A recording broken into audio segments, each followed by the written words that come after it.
John Gilbert, Present. Lori McIntyre, Here. Patty Cross, Here. Jennifer Oberlin, Here. Tucker Billiter, Michael Nichols. We do have a quorum. All right, thanks.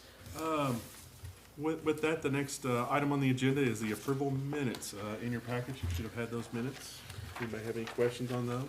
Ms. McIntyre let me know that on the third page, the fifth paragraph down, there were two little misspellings. She's already gave those to me, so Okay, it was Gillig and then legislatures. So yes, when you all do that, if you don't mind to include those amendments. okay. A motion to accept the January 2026 meeting minutes with the corrections that Don just mentioned. Thank you. Second. All right. Have a second. All in favor? All in Aye. favor? Aye. All right. And with no opposed, minutes are approved.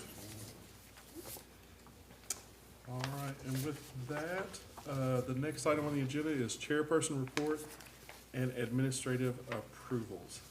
I don't have a very lengthy report, but I do have a couple of items I would like to note.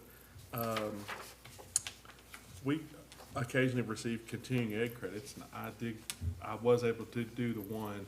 It did talk about workers and the like. I really appreciated doing that one myself. I don't know if anybody else had the opportunity to do it. But I did realize, or I understand that there's a place up in northern Kentucky that really allows for construction workers to really understand the historic preservation art. So I appreciated that myself. And I always love the continuing ed. So please keep that up. And also, I would like to just take a moment to thank Jen for her time for 4 years sitting in the seat.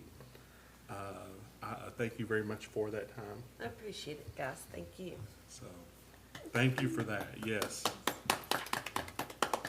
Sweet. There's mine. That's all I have in terms of a chairperson report. The other item is administrative approvals, and that was also in your packets, and I think for the record, I'll just simply read through those. Staff was able to go through for those, the special historic district zoning. These are items that do not require our approvals or anything, but have come before the staff. At 407 Wapping Street, a wood picket fence was approved. At the Special Capital Historic Zoning District, 227 through 229 Logan Street, light fixture at an interest was approved. And at the Central Business Historic Zoning District, we had two, 329 West Broadway, fascia sign came with the same dimensions as existing, were administratively approvable. And 305 West Main Street, hanging sign, 4 square feet, met the regulations for administrative approval. And with that, that would end that particular item on our agenda. I will note that the next item is not being pursued tonight. Is that my understanding? It has been pulled by the applicant. All right, so item number 2 under new business has been pulled by the applicant, and we are not reviewing that one tonight. So with that in mind, I will ask Dawn to read item number 3 under new business. In accordance with Articles 4, 17, 18, and 19 of the City of Frankfort zoning ordinance, Michael and Heather Cecil are requesting a conditional use permit to operate a non-owner occupied short-term rental at the property located at 416 West 4th Street. The property is more particularly identified as PVI map number 062-1307-021.00. Good evening.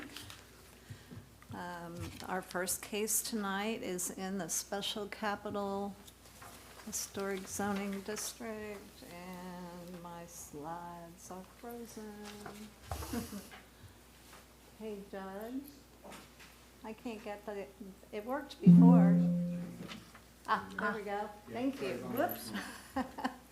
Okay, the first case is at 416 West 4th Street in the Special Capital Historic Zoning District. This is an application for a conditional use permit for a non-owner occupied short-term rental. The house is a historic one-story T-plan built around 1890 to 1910. It is contributing to the South Frankfort Neighborhood National Register District.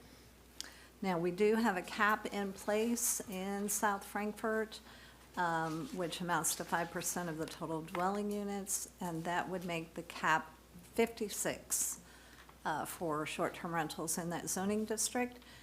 This particular property is already included in the current number of approved short-term rentals, which is 45.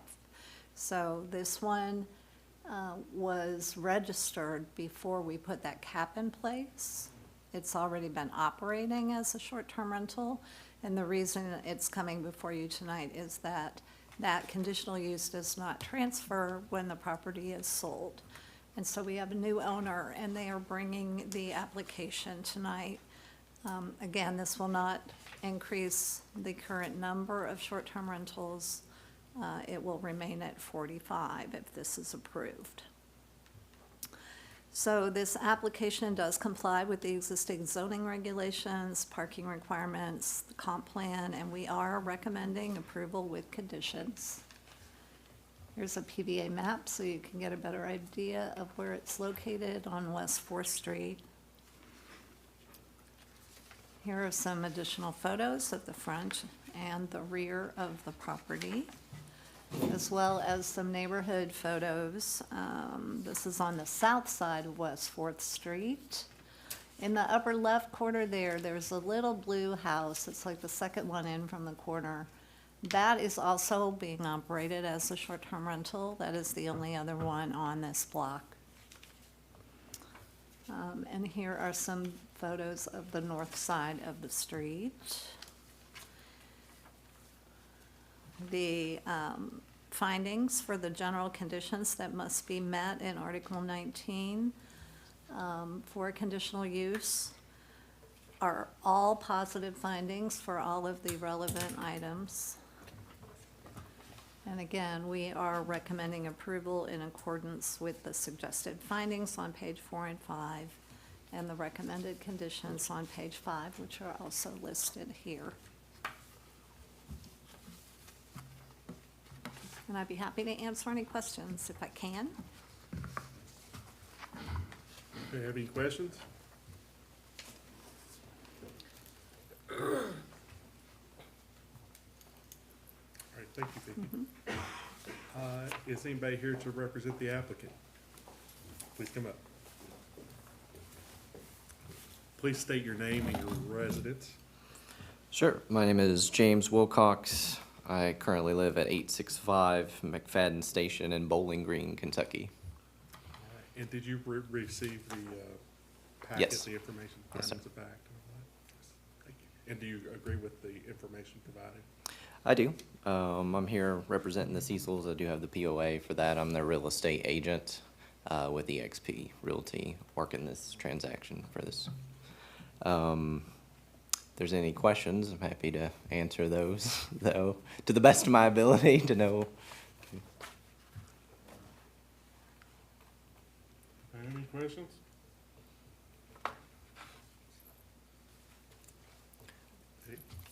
I do have one. Is it possible to maybe consider that this conditional use be transferable with the sale of this property just for future? Okay. I don't think so. I'll respond to that. Yes. No, not unless we change our ordinance. Okay. Sure. Okay. Anything else? Okay. Yeah, thank you. Thank you for your time. All right, any discussion? Audience members? Huh? Or audience members? Any audience members, public comments? All right, being no comments, any discussion? Do I have a motion? I will motion that we approve the conditional use permit to operate a non-owner occupied short-term rental unit at the property located at 416 West 4th Street, with the conditions for approval, 5 of them that is, and the suggested findings that appear on page 4, and conditions for approval on page 5 of the staff report. Would like to note that this conditional use permit is just being transferred because of a change in ownership. Second? Second. You need a second, girls? Oh, sure. Yeah. Sorry. I thought you were asking for a second. Ready to call the roll? Yes, call roll, please. Mr. Nichols? Yes. Ms. Oberlin? Yes. Ms. Cross? Yes. Mr. Gilbert? Yes. Ms. McIntyre? Yes. Motion carries. Next item on the agenda, if you could, proofread that, please, Don. In accordance with Articles 4, 16, and 17 of the City of Frankfurt zoning ordinance, Larry Souder of Hiram Lodge Number 4, F and AM is requesting a certificate of appropriateness to remove a historic neon sign at the property located at 306-310 Ann Street. The property is more particularly identified as PVA map number 061-4204009.00. Okay, this application is at 306 to 310 Ann Street, which is in the Central Business Historic Zoning District. And the application is concerned with this building, which is kind of an unusual building in Frankfurt.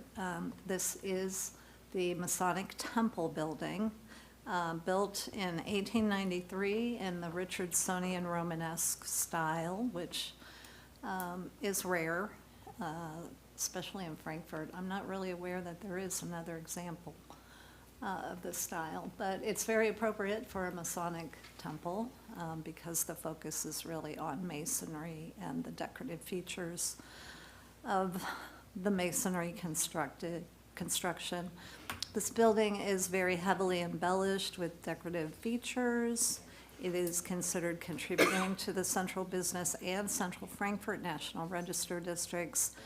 In addition to its architectural significance, it is also significant for its association with the Freemasons, specifically Hiram Lodge Number 4, and also as the location of Frankfurt's first YMCA. Excuse me. It does have some alterations, including window replacements, the loss of the conical roof on the top of the tower on the left side of the building, and the modern storefronts that are at the first floor level. Despite those changes, it still has many character-defining features, including the historic neon sign that is hanging over the entrance. The building is changing ownership, and Hiram Lodge Number 4 will be leaving the site. They have not yet determined where they will meet in the future, but they do wish to remove and take the historic neon sign hanging over the entrance with them.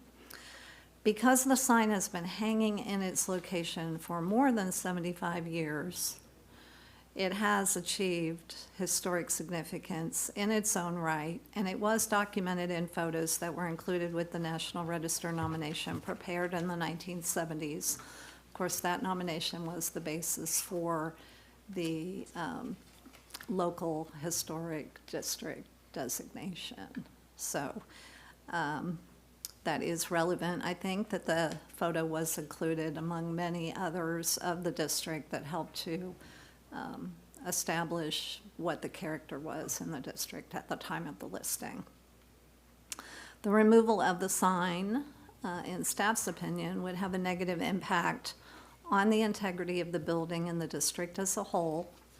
The removal of historic signage is contrary to the design guidelines for the district, and staff is recommending that this request be denied. You can look here at the PVA map. You can see the location of the building on Ann Street near West Main. This is a section of the 1896 Sanborn Fire Insurance map. The arrow is pointing to the location of the building. You can see it's labeled both Masonic Temple and YMCA on that map. Here are some photos of the historic sign, both the north and south sides. It is a neon sign. Neon tube lighting was patented in 1915, started to become widely used in the 1920s and 30s in commercial settings. I included some photos obtained from the Capital City Museum on the left, which is taken around the turn of the century, I would say 1900 to 1910. There's a group of boys there with the YMCA. You can see the sign, it's not yet hanging at that time. On the right is a newspaper photo from 1950, and the sign is in place there. There are many examples of historic neon signage on Masonic temple buildings around the country, and like in Frankfurt, the signage does make a contribution to the historic character of the building. This example is in Omaha, Nebraska. The building was built in 1914. And here's another example in Gastonia, North Carolina, on a 1923 Masonic temple building. This is the photo that was included in the 1979 National Register nomination of the Frankfurt Commercial Historic District, and you can see the sign there.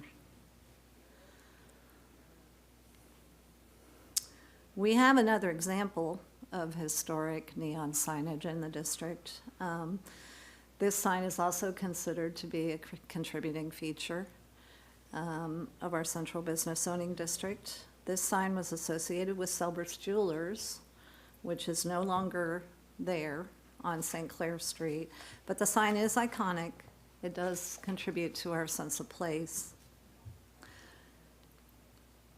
And based on our evaluation within the context of the property's significance, key features, integrity, neighborhood character, and preservation goals for the city, we are recommending a denial of this application as the proposal's not compatible with the zoning regs regarding keeping character in the district, the design guidelines for this district, and the suggested findings on page 4 of the staff report, which are also listed here on the slide. However, if you do choose to approve the request, we would recommend that the standard 2 conditions, which are found on page 4 and 5, be applied to an approval. And I'll try to answer any questions if I can. Any questions? So the Selberts, that's the only other, like, historic signage in the district? We have ghost signs. Yeah. And we have the name plaques that are on several buildings that indicate who built it and what year it was built. And those are considered historic signage. They're referenced as such in the design guidelines. But I don't think we really have any other signs besides the Selbert sign. At least one didn't immediately come to mind. So there used to be, if you look through the old books that the museum published, we used to have dozens and dozens of them, but they've all gone away. I have a question. On when this was looked at in 1979, is the date not determined in terms of how old the actual sign is? I mean, I noticed 1950 Yeah, is the image. it wasn't listed. In the 70s, when they did National Register districts, they were, sometimes the list of properties included in the district didn't always include some of the features we would put in there today. So signs were not listed, with properties. They didn't take a picture of this entire building, but I did find it interesting that when they included photos to establish the character of the district, because, for the people at the state and national level, this is their only way to see it, really, right?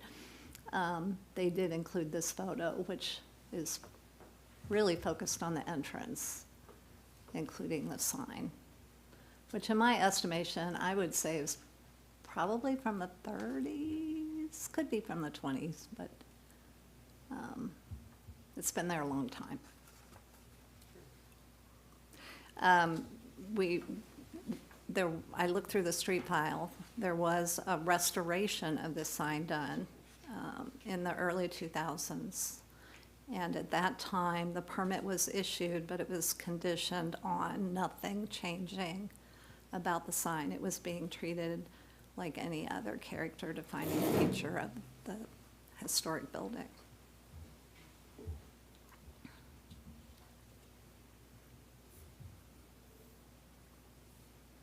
Any other questions?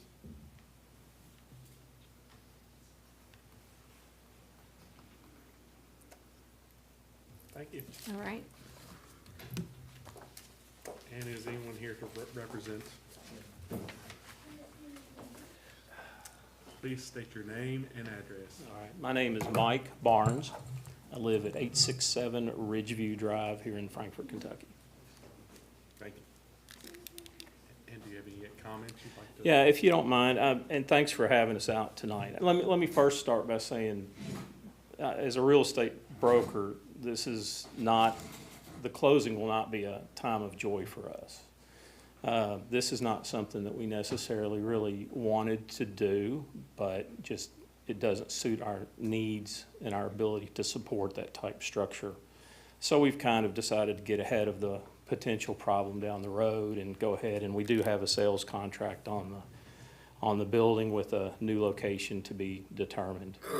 I wear a lot of hats here tonight. One, I'm a real estate broker. My principal broker is Taylor Marshall. I work for Marshall Lane Real Estate.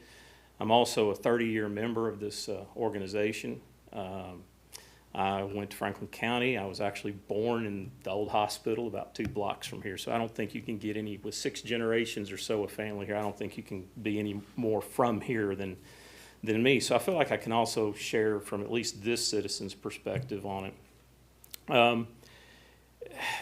I made some notes this afternoon, not really making this a big presentation, but one, the building, it's not a retail store. It's not a professional office space. It's never, except for the part that we leased out, which Lori's got Coldwell Banker down there, and we do have the community hall that is a rentable venue, but it also wears, like I do tonight, a lot of hats. And it's not going to be a Masonic Lodge anymore, at least with our group.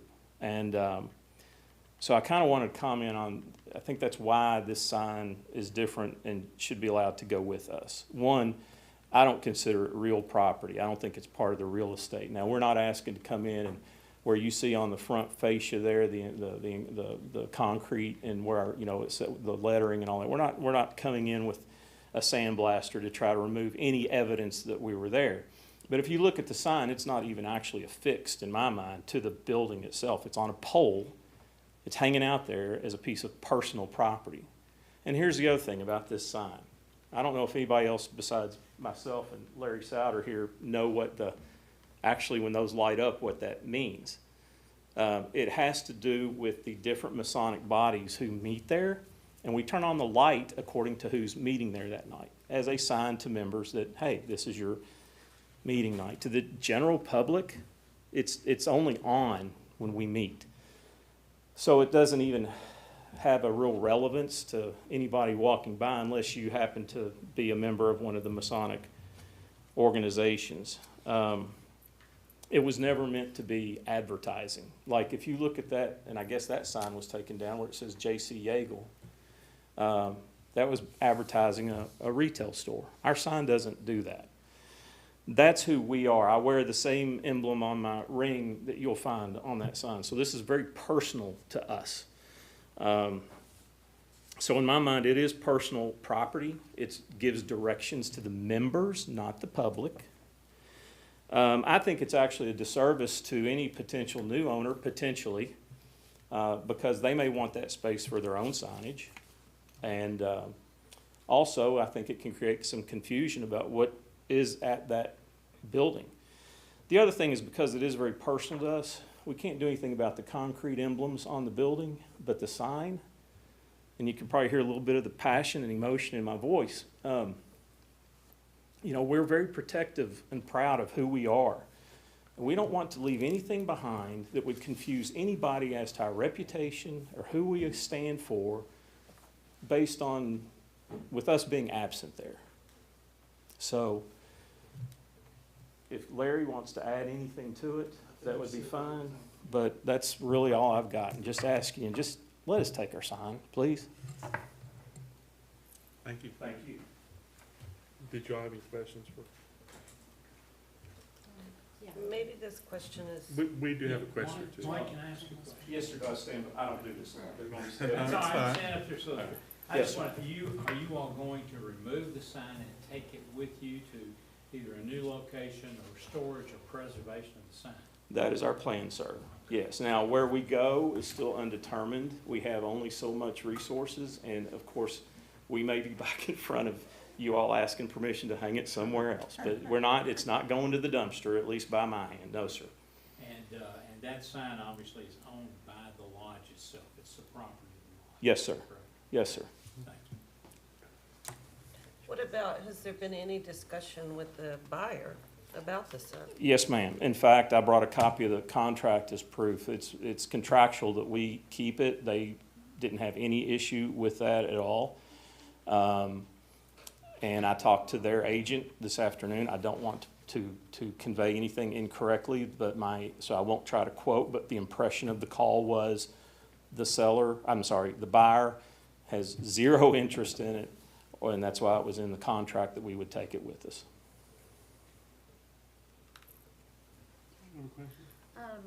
I'm assuming your organization paid for the restoration of the sign when it was Yes, ma'am. rehabbed Yes. 20 years ago? And I don't know what that cost. I don't know how much it costs to keep Neon going. And that was the other thing is if it should fall into a state of disrepair, that doesn't look good on us either. And we can't take care of something that's not in our possession. Mike, Yes, sir. I believe the cost was over $2,500 in 2007. So, and I don't know the extent of the work, but apparently it's more than running out to the store and getting a new bulb. It was, Sure. If you want to speak, please come up and state your name and address. I'm Larry Souter, 260 Sharon Road. I was master of the lodge when the sign was renovated. We took it down. It was peeling very badly, so we had it acid treated, repainted, and new neon put on the sign. Cost in about 2007 was around $2,500. So, Do you Thank all have a desire to remain in the downtown area if you can? I don't know that we've really determined that. We're gonna be driven largely by budget. We're not, I wouldn't consider us a wealthy organization by any means. we need a one-story building with a parking lot. But we're not opposed to it, we just can't commit to that. And I don't have that authority to commit to that. It will be in this community though, yes. Any other questions? I have a teeny one. Should we decide to, excuse my voice, should we decide to approve the request? Yes, ma'am. What, are you okay with the recommended conditions that staff provided in the report? Could you state those for us, please? Yeah, I should have asked you, did you receive this We report did. earlier? We did, but I was in a continuing ed Sure. class all day. I had very Yeah. little time to do anything else. Yeah, it notes that if we elect to issue the COA for this request, the staff recommends that the following conditions be applied. The zoning permit should be obtained to reflect a work approved in this request, and any additional exterior work requiring a permit shall require review by and approval by the Architectural Review Board unless a certificate of no exterior effect is issued. Basically, staff approval, should there be any adjustments. or Under our changes. ownership, I don't think we plan anything except just continuing to pack up and vacate. So you would be okay with those conditions being Should be. on the, I looked to him because he's an officer of the lodge. Yes. yes, Should ma'am. be. I'm the secretary of the lodge. We value our reputation here. We're not looking to be troublemakers, so we're gonna do things the right way if we can. Well, I just, if we Yeah, ask we you wanna, to we do wanna that, be we don't very, wanna ask we wanna be something you very don't do. Yeah. easy to work with.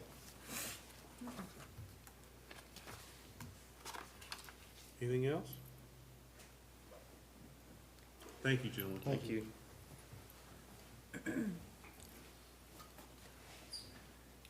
Any comments from the public?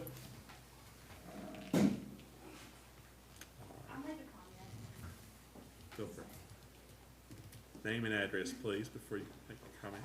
Hello, my name is Stella Pollard. I live at 105 Steel Street. I've never been associated with the Mason Lodge, but I've grown up knowing what they are. And as somebody who lives in South Frankfort and the Frankfort community, I think it would be a huge disservice for them not to take their sign. As someone who thinks that our buildings are beautiful, historic, and I feel a great sense of pride of living here, I think that they would deserve to have their sign. Thank you. Thank you. Any other comments? All right, not seeing any discussion.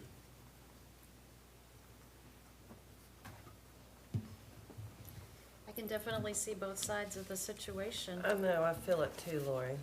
I feel like they have a very strong attachment to the sign, and their organization is, it's important to them to retain it, and you're interested in preserving it, just in a different location. And we have no idea what the new owners, How they feel about, what is their commitment to preserving it? yeah, exactly. If it were to remain in place. And that's a struggle,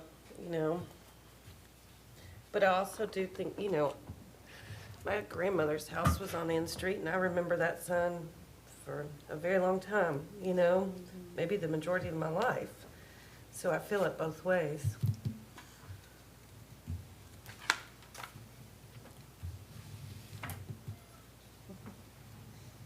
I just think the perspective that's really missing for me are the new owners. They're gonna be back here, and as soon as they take ownership, wanting to remove it. I don't know, Yeah. Yeah, true. you know? And I would feel better if, we granted their request if we knew it was gonna stay in the district somewhere, but. First one-level parking lot. Never know. I have no problem with letting them keep it, to be honest. I know that in the big picture of life, I should run down there and hug it and say it must stay here. But I also, I'm torn more in the direction of letting them have it. Sure. I mean, it's as, in the organizations, I belong to a number of organizations and things like that, and there is a connection to your parts, and that's their parts. And I would hate to see them walk down the street and somebody had spray painted it, or some unseemly thing had been done to it by Or if it people got later down. damaged Right. by the weather or something, and then nobody else would be interested in fixing it, or. Yeah. And I appreciate your explanation on the functionality of the sign in terms of who meets and who doesn't That's very, at those Yeah, that's times. interesting. And the use of that sign for others as a functionality of what you were talking about. And also, I think the question I asked Vicki earlier about 1979, and not knowing the exact date as to when that came up, a lot of these things have, in terms of preservation over time. I mean, obviously, it's been there for 50-plus years. There's no doubt about that. but But it's not at the time, original. it was, It's oh, not well, yeah, original. but there's, but, So when it's not original, it's easier for me to yank it out of my hands. and that's your prerogative, so, yeah. And then you look at that picture and the sign to the right of it. I mean, those are so indicative of that period of time, and that's an example of another one that's gone. I mean, it's a hard place, but Yeah, and it sounds like we're down to one after this, if it does go. And how many did we have at one time or another? I think you had a statistic of that. You can look at photos of the downtown from the turn of the century to the 1980s Yeah. probably. And there were many signs Mhm. that are no longer there. Yeah. Definitely a different look. Neon kind of fell out of But favor For what it's worth, for a time. Mr. Gilbert, I do see a difference in this sign that is for members only and is identification for that group, Yeah, and a sign for a sporting goods store or a hardware store next door that can move and take that sign with them to their new business location. sure, Yeah. yeah. I think they've made a good argument for Oh, certainly. their I mean, and position. what would we say if the new owners came before us and wanted to remove it? Yeah, I mean, We'd have to it's their say, building. I don't no, know. no, no. yeah. Yeah, we'd have to. We've got the potential for making somebody else take care of it that doesn't Yeah. keep it and take care of it, I would assume, both. That has no significance for them. Yeah, and you make a very good point as well, just in terms of like, to tell them no, just to come back and say no again, or It's, Yeah. you know, like, in terms of use, or things like that. Any these further? are not, these aren't the fun ones, are they? I mean, it's, Well, any further discussion, any other comments, or anybody want to make a motion, or?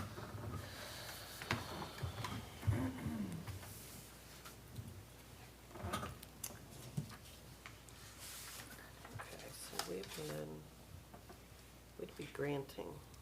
Okay, Well, here I come. All right. In accordance with Articles 4, 16, and 17 of the Frankfurt zoning ordinance, I would move that we approve the request from Hiram Lodge Number 4 for a certificate of appropriateness to remove a historic neon sign at the property located at 306, 310 Ann Street, based on, Four. well, yeah, with the conditions for approval on page 4 and 5, and I'm not sure what sort of findings of fact. Did you need us to findings of fact? The suggested findings are for, No. no, Yeah. right, so if you all want to come up with your own. I think the finding of fact is going to be one, that you deem that it's personal property. Right. Two, that you deem that it's property of the Hiram Lodge. And three, that it is not an advertising sign, it is for identification of a specific The unique group that is functionality. Based That's on the what we've heard in the findings of evidence. fact spoken by our attorney, and with the conditions for approval on page 4 and 5. I second. I have a motion and a second. Mr. call, Nichols? Yes. Ms. Oberlin? Yes. Ms. Cross? Yes. Mr. Gilbert? Yes. Ms. McIntyre? Yes. Motion carries. All right, thank you. And with that, we are down to citizens' comments. Anybody like to make additional comments at this time? Seeing none, move that we adjourn. Second. All right, all in favor? Aye. Ayes That have was it. tough. Thank you, everybody. Thank you.